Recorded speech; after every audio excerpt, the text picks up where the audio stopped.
तो दोस्तों पहले ये वीडियो देखो। कल साहब इस वक्त एक इम्पॉर्टेंट कन्वर्सेशन जो है वो ग्लोबल मीडिया पे हर जगह हो रही है कि भारत ने एमनेस्टी इंटरनेशनल ने ये रिपोर्ट किया है बेसिकली कि भारत ने इजराइल को बहुत सारा वेपन्स भेजे हैं and Bharat is basically complicit of genocide in Gaza. ये एक नई इन्वेस्टिगेशन आई है और ये सारी की सारी जो शिपमेंट्स हैं कोई 2500 से ज्यादा 2596 shipments of weapons to Israel since 7 October 2023। ठीक है जी। और वो कंपनीज हैं जो डायरेक्टली कंट्रोल की जाती हैं या ओन की जाती हैं बाय स्टेट ऑफ इंडिया। तो सवाल ये पैदा होता है कि आपको लगता है कि जब से इसराइल ने गजा के अंदर स्ट्राइक्स की उसके बाद 2600 के करीब शिपमेंट्स भेजना is basically India is complicit of the genocide कि एक तरफ वहां पे लोग जो हैं वो बड़ी तादाद में मारे गए। इंडिया का क्या वर्जन है, आप क्या समझते हैं? आप इसको समझते हैं कि आप जेनोसाइड का हिस्सा थे, ये डेलिबरेटली हुआ, या कि आप को इस चीज से कोई गर्ज नहीं है कि आप तो पैसे कमा रहे थे? अगर कभी भी कहीं भी कोई भी इस तरह का काम करे जो जेनोसाइड अगर वर्ड, क्योंकि मैं बड़े केयरफुली आपके वर्ड्स को लेता हूँ, अगर कहीं पर कोई भी जेनोसाइड हो रहा है वो गलत है। उस जेनोसाइड में जो भी कोई इन्वॉल्व है वो भी गलत है। ये मैं फक्र से कह सकता हूँ, आप नहीं कह पाएंगे, ये एक अलग बात है।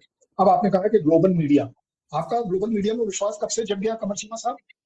आप तो, आप और आपकी कंट्री कभी ग्लोबल मीडिया का तो पार्ट थे ही नहीं। कहीं आप इसको तो नहीं मेंशन कर रहे हैं जो अल जजीरा को आपने अभी अभी बैन किया है, वो आपकी सबसे ज्यादा वो क्या पैट्रियोटिक होती थी आपके देश के लिए, आप इसलिए ग्लोबल मीडिया की तो बात नहीं कर रहे। मैंने परसों अभी 3 दिन पहले अल जजीरा को इंटरव्यू दिया, कोई बैन नहीं है अल जजीरा। मैं नहीं, परसों और आज में तो बहुत फर्क है जनाब, अभी कुछ भी नहीं परसों और आज में तो बहुत फर्क है। कमर कुछ सिन्हा साहब प्रॉब्लम नहीं है। चलिए फिर तो एक काम करते हैं, फिर तो एक काम कर लेते हैं जनाब, मैं भी कह देता हूँ ये ऐसा कुछ नहीं हुआ। ये जीनोसाइड तो पहली बात हुई नहीं, कहीं नहीं हुई जीनोसाइड। जीनोसाइड अगर हुई, एक सेकंड, अगर जीनोसाइड हुई तो क्या क्या जाबाज शेर कमर चीमा ये मानने को तैयार है कि जॉर्डन में जिया उल हक ने जो किया वो जीनोसाइड थी या नहीं थी? क्या मान जाएंगे आप? अगर आप मान जाएंगे तो मैं इस डिस्कशन को आगे बढ़ा लूंगा, क्योंकि डेफिनेशन ऑफ जेनोसाइड क्या होगी वो आप डिसाइड नहीं करेंगे, मैं नहीं करूंगा, आप और मैं डिसाइड नहीं करेंगे, हम एक्शंस पर डिसाइड करेंगे। और नहीं नहीं नहीं, अब आप सुनिए, अब आपकी सुनने की बारी है। आपने बोलने में तो कुछ भी आप बोल जाते हैं, वो एक अच्छी बात है। ये जीनोसाइड वर्ड आपका दिया हुआ है, सो कॉल्ड आपकी कही हुई ग्लोबल मीडिया का दिया हुआ है, या कहीं कोई इसकी जुडिशियस कोई इंस्टीट्यूशन है जिसने कहा है? चलिए, आपको नहीं पता होगा इसलिए मैं बता रहा हूँ। International Court of justice. नहीं नहीं, आप क्या बताएंगे, आपको मैं तो बता रहा हूँ ना। आपके यहाँ इंटरनेट बंद है, जलजीरा बंद है, तो वहां पर पता नहीं क्या हो रहा है क्या नहीं हो रहा, ये तो आप छोड़ दीजिए पाकिस्तान की बात। तो इसलिए मैं आपको बता रहा हूँ, इंटरनेशनल कोर्ट ऑफ जस्टिस को कोट किया जा रहा है। जो आप जिस एमनेस्टी की बात कर रहे हैं मैं उस पर भी आ जाऊंगा, लेकिन पहले जो कि आपने कोट किया है इसलिए मेरे को बोलना पड़ेगा। इंटरनेशनल कोर्ट ऑफ जस्टिस, अरे जनाब लिंक मैंने क्या करना, आप पढ़ लीजिए, मेरे को तो पता है क्या है। पढ़ने से क्या मैं तो जनाब, मैं तो हाँ, तो इसीलिए सुनिए ना कि इंटरनेशनल कोर्ट ऑफ जस्टिस ने क्या कहा। They have used specific words, a plausible risk of genocide. Very good very good. मैं अब आपके एक एक सवाल, आपने कह दिया ना दुनिया कह रही है, दुनिया और यूएन जो आपने दो कोट किए, यूएन ने तो ये भी बोला कि 20 यूएन डेजिग्नेटेड टेररिस्ट आपके पास हैं। यूएन ने तो ये भी बोला कि टॉप 3 टेररिस्ट ऑर्गेनाइजेशन आपके यहाँ पर है। आपके यहाँ के फॉरेन मिनिस्टर ने कहा कि टीआरएफ जो टॉप यूएन की मानी जाने वाली टेररिस्ट ऑर्गेनाइजेशन है उसका नाम हटाने के लिए आपके फॉरेन मिनिस्टर साहब को पूरी रात काम करना पड़ गया। आप किस यूएन की बात कर रहे हैं? आपका यूएन के अंदर कब से भाव आ गया? ये यूएन जो है this is only for gentleman. नहीं नहीं, अब एक एक करके सुनना पड़ेगा।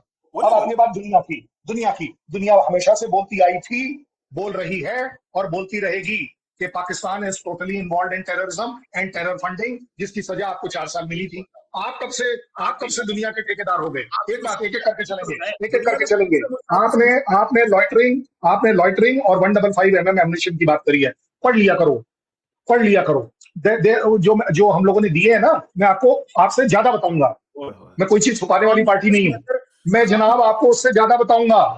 मैं आपको क्या समझा रहा हूँ, सुनिए बात। we have given under contract which were pre-existing components। लालच भाई, ये आप अपने मुनीर साहब को क्यों हर जगह डिस्क्राइब करते हो? आप मुनीर साहब के कैरेक्टरिस्टिक हर शो में मत डाला करो।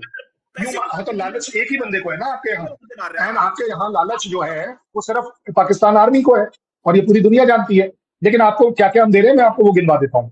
कॉम्पोनेंट्स ऑफ ऑर्डिनेंस पार्ट, अब आपको ये नहीं समझ आएगा कि वो क्या होगा। हम उन्हें बम नहीं दे रहे, हम उन्हें एयरक्राफ्ट नहीं दे रहे, हम उन्हें लॉइटरिंग एमुनेशन का जो फ्यूज है सिर्फ वो दिया जा रहा है। ऐसा नहीं है कि आप पूरा, अरे आपको क्या पता लॉइटरिंग एमुनेशन होता क्या है, उसकी कंपोजिशन क्या होती है। हम उनको, मैं पढ़ के सुना रहा हूँ, फीडिंग ट्रे,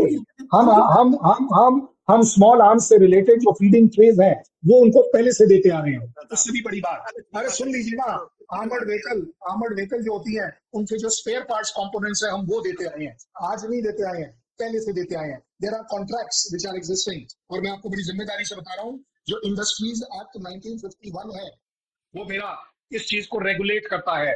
आर्म्स एक्ट 1959 हमेशा इंश्योर करता है कि मेरे कंट्री की पॉलिसी कहीं से भी गलत ना हो जाए। अगर आप जीनोसाइड की बात कर रहे हैं, उससे भी बड़ी बात जो आती है, इंटरनेशनल ट्रेड ऑब्लिगेशंस क्या होती है। अब आपने कभी किया हो तो आपको समझ आएगी कि अगर किसी कंट्री के साथ आपका ट्रेड एग्जिस्ट, आपका जैसे टेररिज्म का ट्रेड आपने एग्रीमेंट किया हुआ है, आपको वो निभाना पड़ता है। इसी तरह हमें इंटरनेशनल ट्रेड को निभाना होता है। जो कॉन्ट्रैक्ट्स 2015, 17, 18 और 20 में हुए हैं, आपको उनमें से निकलना उतना आसान नहीं होता है जितना आपके यहाँ टेररिज्म में घुसना होता है। नेशनल लॉज जो है, मेरे जो नेशनल लॉज है, दे आर वेरी क्लियर कि हमें क्या करना है क्या नहीं करना है। और जहां तक बात आ रही है यूनाइटेड नेशन और इंटरनेशनल कोर्ट ऑफ जस्टिस, उन्होंने कहा है इस बात पर, there is no direct third party involve for the primary legal dispute on this genocide. और जीनोसाइड को उन्होंने बोला है प्लॉजिबल रिस्क ऑफ जीनोसाइड। आप मुझे कहां से उसमें डाल रहे हैं, आप मुझे बता दीजिए। मूव ऑन करना चाहता हूँ अभी